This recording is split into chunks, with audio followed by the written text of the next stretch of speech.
Welcome to crack प्रथम। आज तारीख 9 नवंबर 2021 है और हमें प्रीलिम्स के लिए द हिंदू एंड न्यूज को डिस्कस करना है। आज का जो हमारा टॉपिक होगा, पहला इंडिया के क्लाइमेट प्रॉमिसेस के बारे में, global methane pledge, world boxing championship, India के प्रधानमंत्री और पोप के बारे में। पहला टॉपिक हमारा इंडिया के क्लाइमेट प्रॉमिसेस के बारे में। दरअसल जलवायु परिवर्तन के लिए ग्लासगो में COP26 सम्मेलन किया गया। कहाँ पे? ग्लासगो में। यहाँ पर कई राष्ट्रों ने वादे किए और भारत ने भी अपने कुछ वादे किए जलवायु परिवर्तन को रोकने से संबंधित। इसमें जो मुख्य वादे किए गए भारत के द्वारा, पहला नेट जीरो की बात, इनकी जो कार्बन उत्सर्जन है इनकी पूरी तरह से बंद कर देना।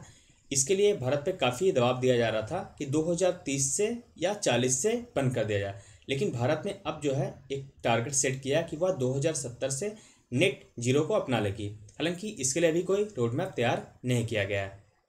दूसरा जो वादा किया गया, हालांकि यह काफ़ी पुराने हैं लेकिन इसमें कुछ नए पॉइंट जोड़ देने के कारण यह नया हो गया है। दरअसल पेरिस एग्रीमेंट, आपको याद होगा 2015 में जलवायु परिवर्तन को रोकने के लिए एक ऐतिहासिक एग्रीमेंट किया गया था, पेरिस एग्रीमेंट।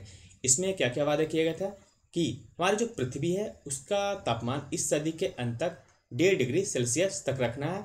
इसके अलावा जो अमीर राष्ट्र है वह गरीब राष्ट्रों को $100 बिलियन जो है वो मदद करेंगे जलवायु परिवर्तन से संबंधित। हालांकि इसे 2020 से लागू कर दिया गया है।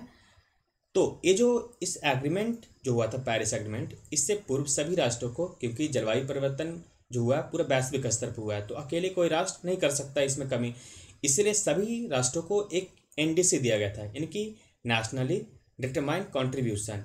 इसे तैयार किया गया था जिसे अन्य राष्ट्रों को देना था। तो भारत ने जो तैयार किया अपना NDC, इसमें उसने कहा कि हमारी जो इमिशन इंटेंसिटी है, इनकी उत्सर्जन क्षमता है, उसे 2030 तक 33 से 35% कम करके 2005 के लेवल पे ले आएंगे। इसके अलावा इसी NDC में दूसरा जो वादा किया गया था कि हमारी जो उत्सर्जन क्षमता है, इसके अलावा ये जो इलेक्ट्रिकल कैपेसिटी है उसे 2030 तक कम से कम एटलीस्ट 40% जो है नॉन फॉसिल फ्यूल के माध्यम से प्राप्त किया जाएगा, यानी कि नवीकरणीय स्रोतों से। तो इसमें नया यह हुआ है कि अब जो 33 से 35% का टारगेट दिया गया था एमिशन इंटेंसिटी की, उसे बढ़ा करके 45% कर दिया गया। इसके अलावा इलेक्ट्रिकल कैपेसिटी जो है उसे भी अब जो है 40% से बढ़ा करके 50% कर दिया गया। नेक्स्ट जो वादा किया गया, हालांकि यह स्पीच में तो नहीं है लेकिन NDC में शामिल है, क्योंकि NDC भी पेरिस एग्रीमेंट का एक भाग है, इसलिए यह इसमें शामिल किया जाता है।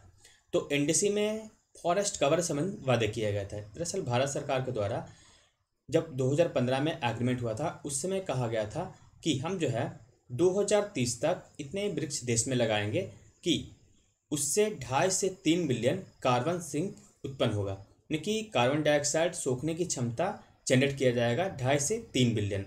तो यह भी बात इसमें की गई।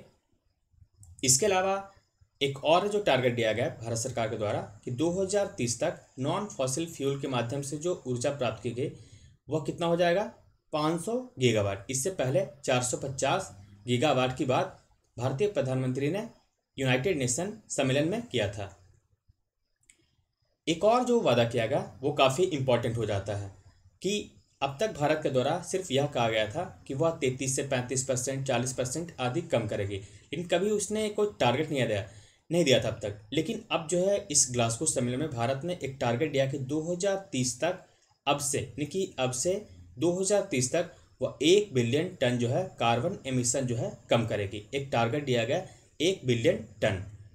हालांकि इसकी बात करें तो वर्ल्ड रिसोर्स इंस्टीट्यूट यानी कि WRI के अनुसार 2018 में भारत का जो कार्बन एमिशन था, यानी कि ग्रीन हाउस गैस का जो उत्सर्जन है वह 3.3 बिलियन टन था, जो 2030 तक 4 बिलियन पर टन हो जाएगा। इस मुकाबले अगर देखें तो भारत ने वादे कितने किए, 1 बिलियन टन, और प्रतिवर्ष उत्सर्जन किया जाएगा 4 बिलियन, यानी कि 2030 तक 35 से 40 बिलियन टन का जो है उत्पादन किया जाएगा, किसका, ग्रीन हाउस गैस का।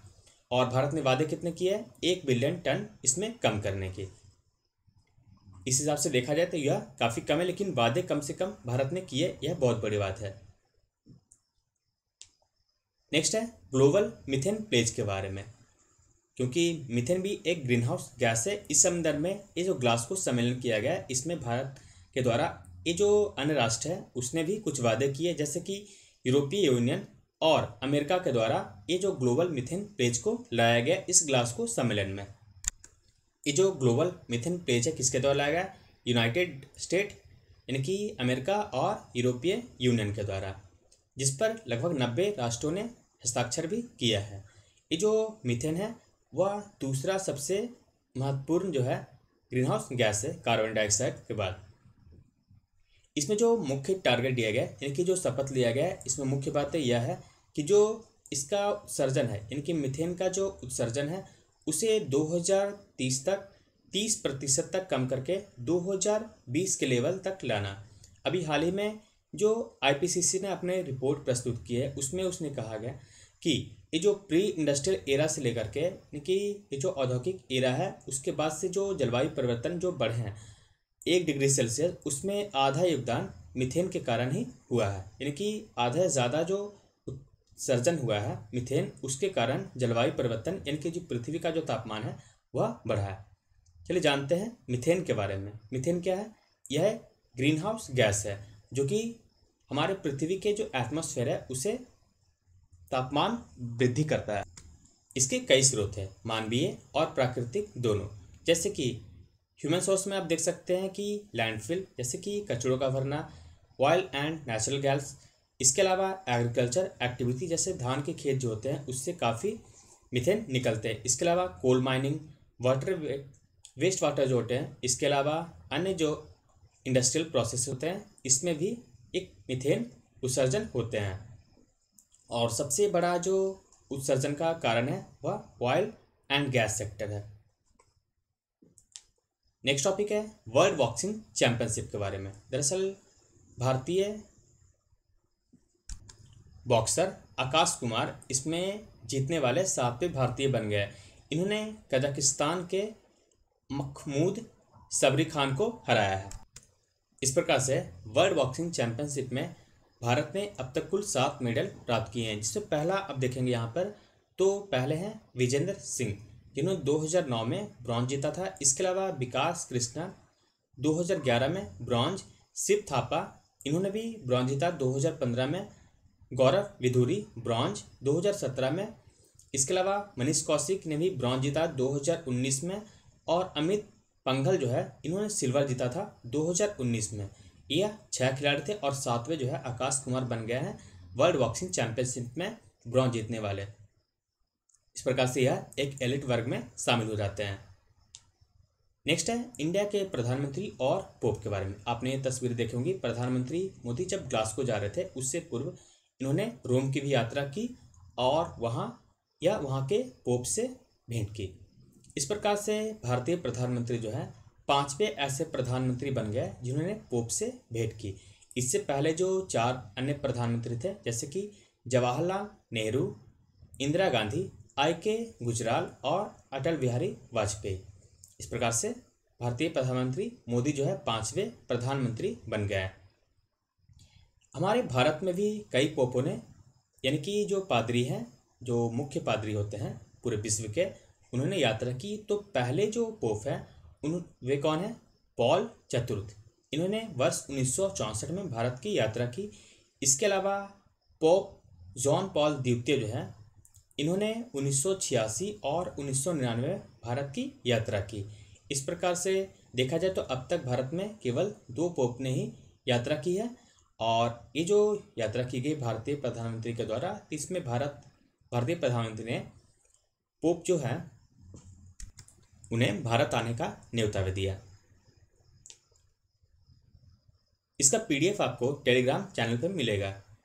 तो इस वीडियो में बस इतना ही। Thank you for watching crack प्रथम।